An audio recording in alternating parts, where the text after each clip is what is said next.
Basketball, Fox Sports Radio Zone. Aaron Torres back with us here on John and Jim San Diego Sports 760. So, first of all, Aaron, we appreciate it. I'm going to ask this question to you because I'm curious to get your thoughts because you're such a big fan of the sport. So, what are you taking? Like, are you taking the coach or are you taking the roster, so to speak? Like, if you could just have one, like you're assured of the coach. Like at San Diego State, it's been Steve Fisher, Brian Dutcher for 25 plus years. Names have changed, but they've continued winning. Like, are you taking coach over roster, or are you taking roster over coach? It's a great question. I wasn't prepared for the hard hitter. Like, I know. right out of the gate. I know. You'd be like, "Oh, San Diego State, they're awesome, right? Tell me more about that." So it's a good question.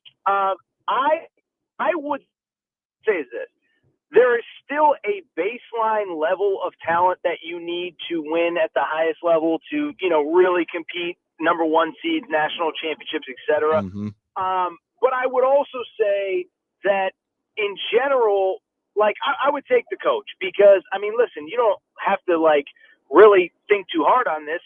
Look at John Calipari's situation. He was at Kentucky, has all this talent. The last couple of years, it doesn't work.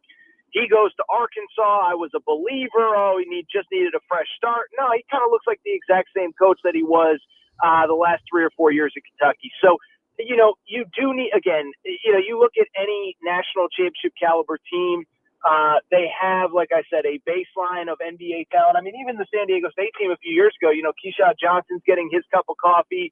I think Lamont Butler will be probably a second-round pick this year. So you need, for the third time, that baseline level of talent. But if you're giving me one or the other, I'm taking the coach. And then I would also say, too, inherently with most coaches, if they're good enough, they're going to bring some degree of talent with them just by their name recognition alone. So I'm definitely taking the coach with that question. What do you make of this year's Aztec team so far to start, beating Houston, beating Creighton, playing, hanging tough with Gonzaga and Oregon? What do you make of this team so far this year?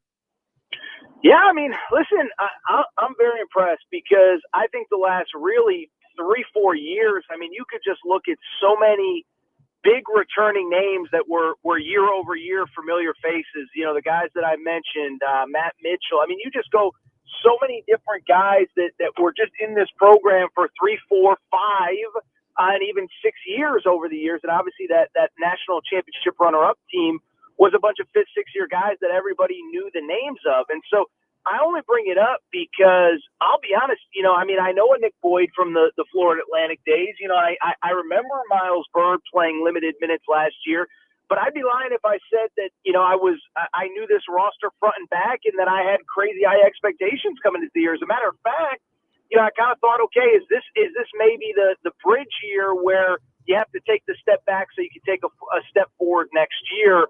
And it doesn't appear it's going to be that way. Is that it's exactly what you said. You have the win over Houston. Listen, the Oregon loss obviously looked better.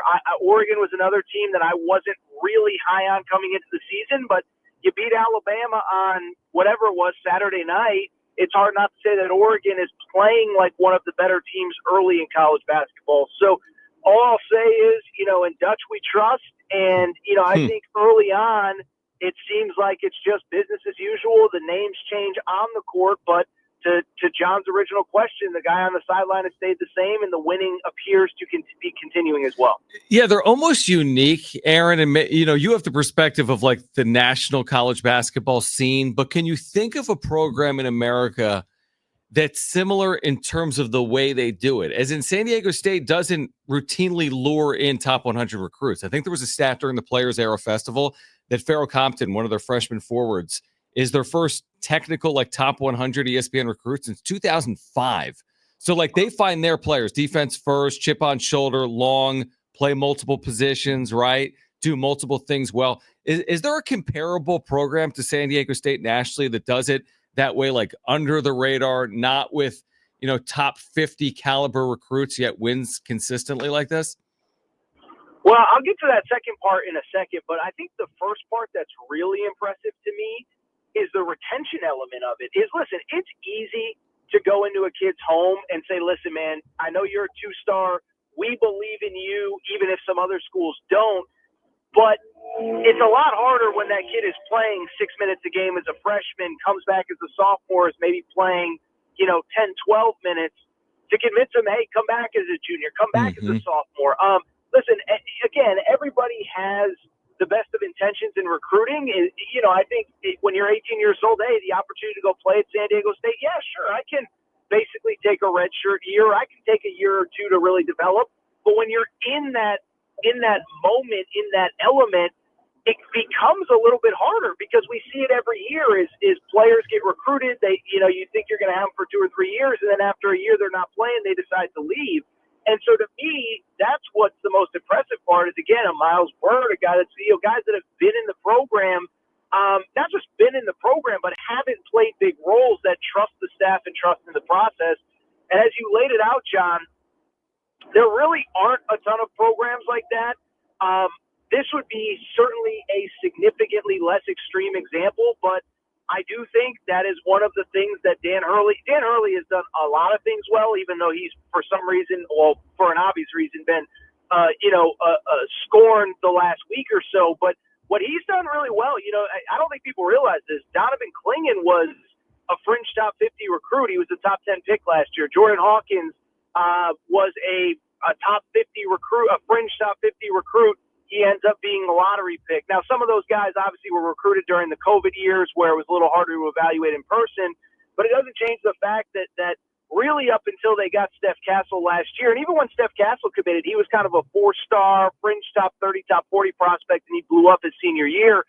But I think that's what Hurley's done well is he's evaluated well. He's got commitments early, and then he's developed them when they got on campus. So I don't think it's comparable to one top 100 recruit since 2005, but that's the only one that immediately comes to mind of getting kids to buy in the recruiting process, trusting the process, and seeing the results out on the back end as sophomores, juniors, and seniors. Since you brought him up, it sounds. Are you on Dan Hurley's side with what he said about the the MTEs and what happened in the Maui Invitational this past weekend with him, and his team not winning a single game?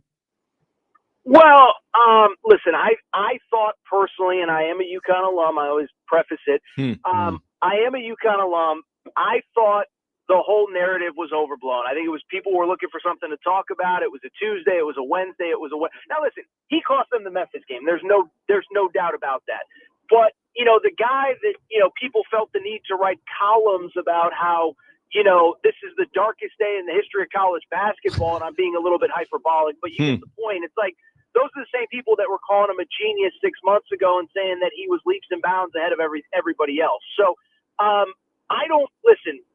And I said this in another interview I did, a few days ago. Is like, listen, what makes Dan Hurley great is also the downside of it is what you saw against Memphis the other day. Is that he pushes everyone around him to the brink, his players, his assistant coaches, the referees. I've been in his practices, and there is advertised. Everybody is on edge. I mean, I'll tell you guys, I've sat in his practices where I'm afraid to move. I'm sitting in row, the 10th row of the bleachers, and I'm afraid to move because I don't want to get yelled at by Dan Hurley because I'm like, I've seen him yell at his players. He'll yell at me if I make too much noise. So the point I'm trying to make is that's the good with the bad. The MTE stuff, listen, that's an old John Calipari thing. He said for years, he's like, he never played in Maui. He never played in Atlantis. He basically said this isn't reflective of anything that we do at any point in the season. I was actually talking to a UConn alum and booster today about this. And listen, on the one hand, I sort of get it. I sort of think, listen, the truth is that it's short turnarounds. It's weird schedules. I mean, listen, San Diego State was on part of this as well a few years ago. I think that you guys played the last game of the day. And so, they're flying out at 5 a.m. Eastern time and the schedules gets all screwed up and stuff. But I would also say that I do think sometimes you have to do things for the good of your fan base, for the good of college basketball.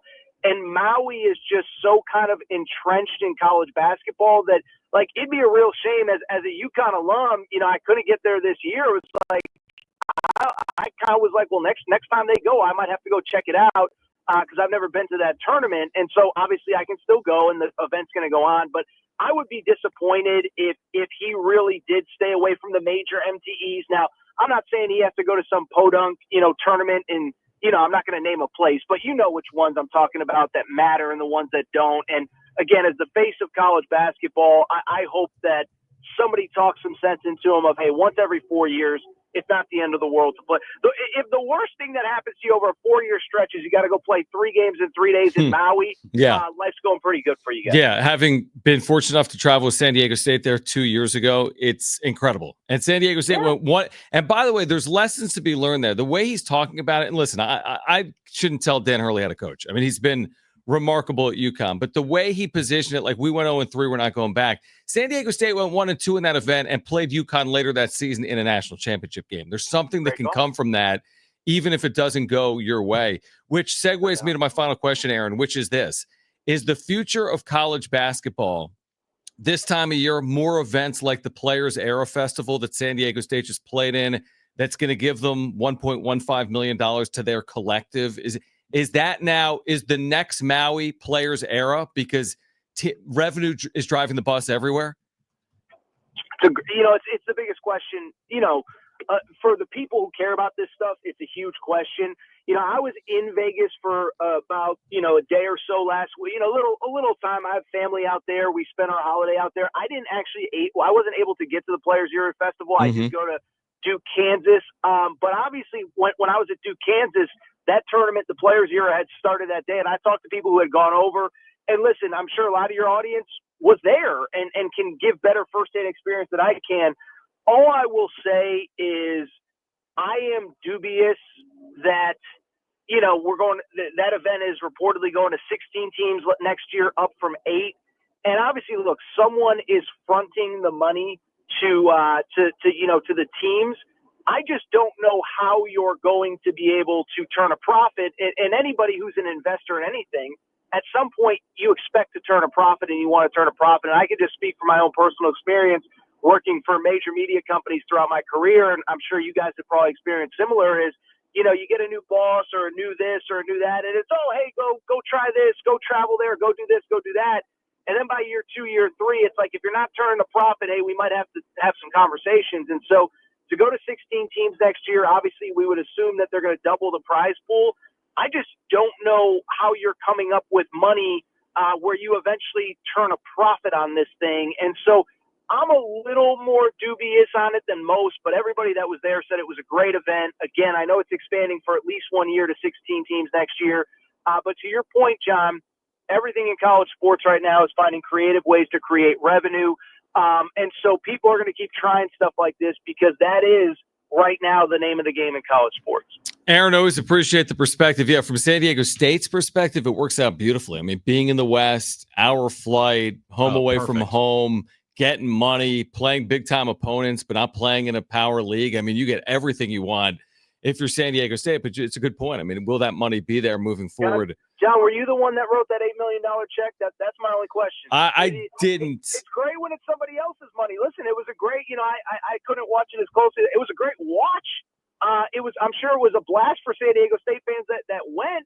It's like, because what made it especially good? I wasn't the one writing $8 million worth of checks at the end of the tournament. So we'll just see, whoever that person is.